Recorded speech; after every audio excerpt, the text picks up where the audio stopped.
हाच तर प्रश्न आहे ना. आता मी तिकडेच चाललो. हे बघा काय होतंय ते. हे तुम्ही बघा समोरच बघा. सगळे आतडे आहेत. हे विचारून टाकायचे का?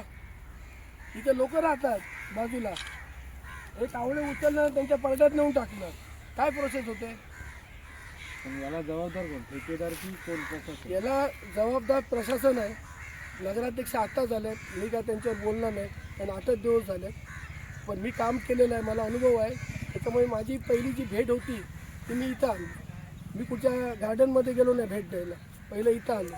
ही लोकांची मूळ समस्या आहे. मॅडम हे सगळे आमचे नगरसेवक आले. अजय जरा कामाला गेला म्हणून आला नाही आहे.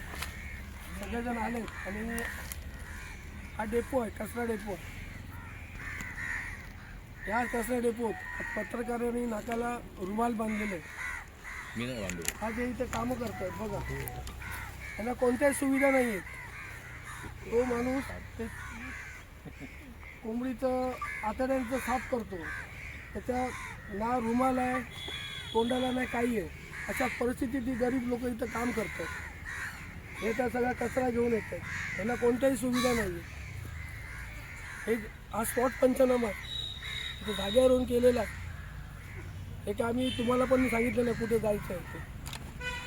ही जी जागा आहे ही आता सगळी व्यापलेली आहे. भविष्यात कचरा टाकायला सावंतवाडी शहरात जागा नाही आहे. मी नगराध्यक्ष असताना मी मागणी केली होती. त्याच्यानंतर प्रशासन लागलं. मला नितेश राणे साहेबांना सांगायचं आहे, पालकमंत्री साहेबांना, की आम्हाला कुठेतरी आजूबाजूला पुढच्या 100 वर्षाच्या भविष्यासाठी सावंतवाडी शहराच्या एक कुठेतरी 25 एकरचा प्लॉट सरकारी जागा तुम्ही द्या. त्या गावातल्या लोकांना त्रास होता का म्हणे आणि सावंतवाडी शहराला जवळ पडेल अशी आम्हाला एक जागा द्या. ज्या ठिकाणी कचऱ्याचं चांगल्या प्रकारे व्यवस्थापन होईल. आज जर तुम्ही बघितलं तर ही परिस्थिती आहे.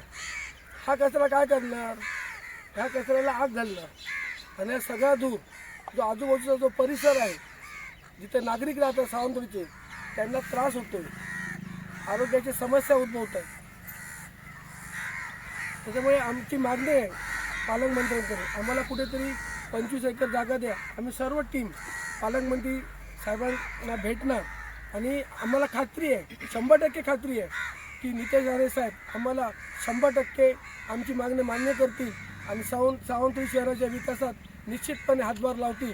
आणि त्याचप्रमाणे सन्माननीय आमचे दीपकभाई केसरकर आहेत, त्यांनासुद्धा आम्ही या गोष्टी सांगू आणि त्यांच्याकडनं सुद्धा जेवढे प्रयत्न होतील त्यांच्याकडनं आम्ही करून घेऊ असं या ठिकाणी मला नमूद करायचं आहे.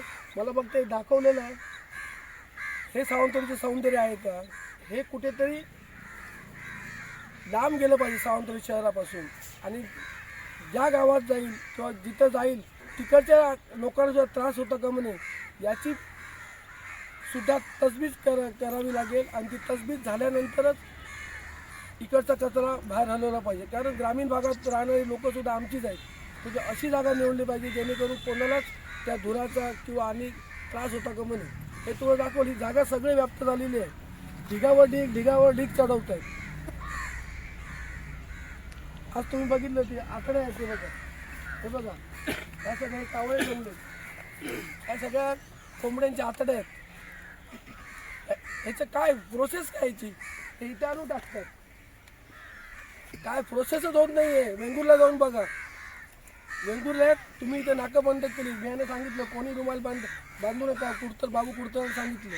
तुम्ही सगळ्या पत्रकारांनी सगळ्यांनी बंद केली. तुम्ही 4था स्तंभ आहात. तुम्ही आवाज उठवला पाहिजे. त्याच्यामुळे आमची सन्माननीय दीपकभाई केसरकर असतील, सन्माननीय आमचे पालकमंत्री असतील, आम्हाला कुठेतरी 25 एकर जागा सावंतवाडी शहरासाठी मिळाली पाहिजे अशी आमची मागणी आहे.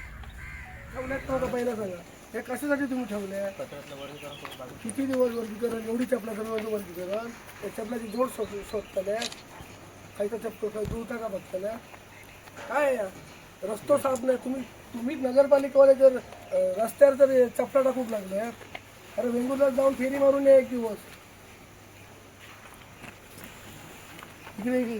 इकडे काय घालायचे आतडे लागतात सगळे कोंबड्यांचे.